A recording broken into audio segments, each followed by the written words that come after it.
বাধ্য হলেন রিপাবলিক বাংলার লাগাতার খবরের পর মমতা বন্দ্যোপাধ্যায় বাধ্য হলেন,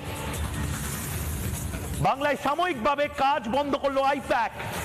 ঋষিরাজ সিং এর সমনের পর আরো নিশ্চিত হওয়া গেল কেন আইপ্যাক বাংলায় নিজের সমস্ত কাজ বন্ধ করে পাত্তারি গোটালো। ইমেল করে কর্মীদের জানালো আইপ্যাক। রিপাবলিক বাংলার প্রথম খবর ব্রেক সকাল 10:30টায়।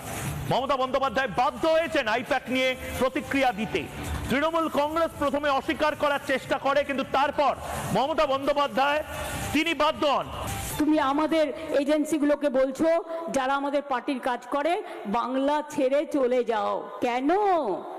তোমার তো 50টা আছে, আমাদের ক্ষমতা নেই, আমাদের একটা আছে।